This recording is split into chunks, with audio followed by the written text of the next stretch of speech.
This is a tool that sometimes can be recommended to help you get into labor.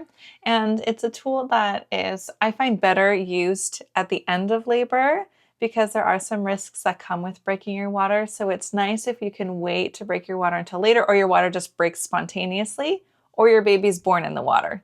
That's more ideal. Sometimes breaking your water can be a tool that can be used to get you into labor more naturally if you're wanting to avoid medication. So if someone is really like needing to go into labor for some medical reason and they really don't want medication, breaking your water in combination with other natural tools, after doing other natural tools, if they're not working, that might be a next step that I've seen a lot of moms do, like out of hospital inductions with breaking their water. There are some risks to be aware of. The first is that, whenever the water bag is broken, the risk for infection becomes present. There is a lot of research and evidence that shows that when your water bag breaks, you really have up to 3 days without increasing the risk of infection to baby, as long as you limit vaginal exams, anything going in your vagina.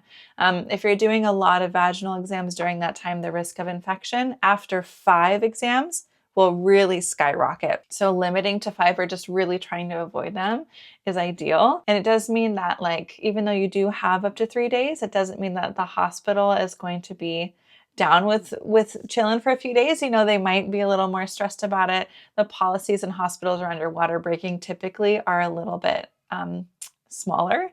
And there is something that's really rare, but I thought I'll tell you anyway, a velamentous cord insertion. And so the cord usually is inserted in the middle of the placenta like this. Every once in a while, it's super rare, but I have seen it. The cord is inserted here. It inserts into the membrane, and then the veins travel through the membrane to the placenta. And basically, since the cord's inserted into the membrane, if you were to break the membrane, you could break a cord, and that could be an emergency. So usually that is identified through an ultrasound, though there was one time I saw this happen. And the woman got an ultrasound, like an anatomy ultrasound, and they did not identify it. And it might not have been the ultrasound. Maybe the provider overlooked it. I'm not really sure exactly what was missed there, but there was a surprise velamentous cord insertion that I've seen. So in that case, if we had broken her water, if we had happened to reach the water where the cord was attaching, that could have led to an emergency C-section. So it's, rare, but something just to be aware of. Another thing that can happen is when your baby is in your pelvis and maybe there's a little bit of water in front of their head, when someone comes in with a hook and they hook the water bag in front of the baby's head to break it, all the water in front of the baby's head goes away. And so basically the baby in the pelvis sometimes can go like this. They can go down really fast because all that water is not in the way anymore. Sometimes that can lead to something called a vasovagal response. So the baby basically has a nervous system response to the stimulation of dropping in your pelvis quickly, and that can sometimes lead them to have a temporary heart tone issue. In any setting, midwives will break your water at home pretty commonly. It's like a tool that a lot of providers use. So wherever you are, it's always possible that the heart rate could just drop suddenly.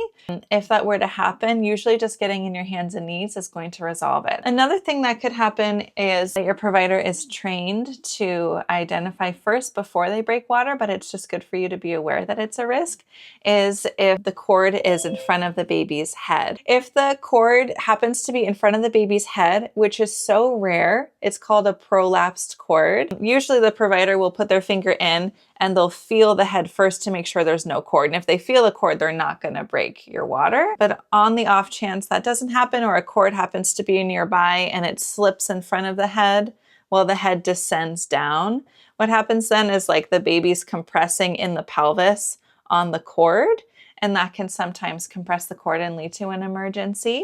If you're wanting to induce and you go in, well, let's say if you're inducing at the hospital, if you go in there and you get medication and it doesn't work, because sometimes this happens, they'll give you medication, you wait a day and a half and nothing happens, you can just go home and reassess and try again later, do whatever you want later.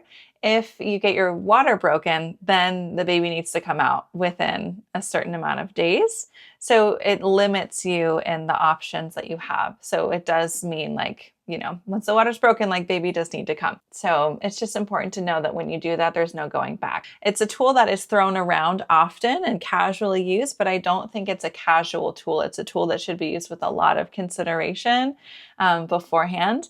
It can be beneficial for getting you into labor, especially if you're wanting to avoid medication to go into labor.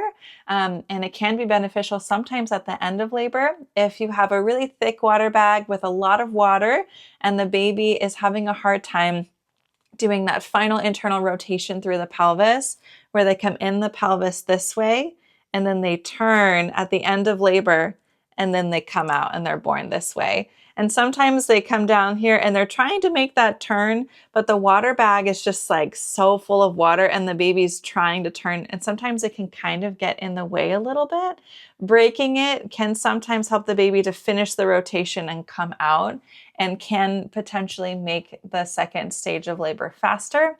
That hasn't been seen in randomized control trials, but observational studies have found that it can make labor be faster. So who knows if it's not like evidence-based tool to make labor faster, but on a case-by-case basis, in some circumstances, it can be beneficial.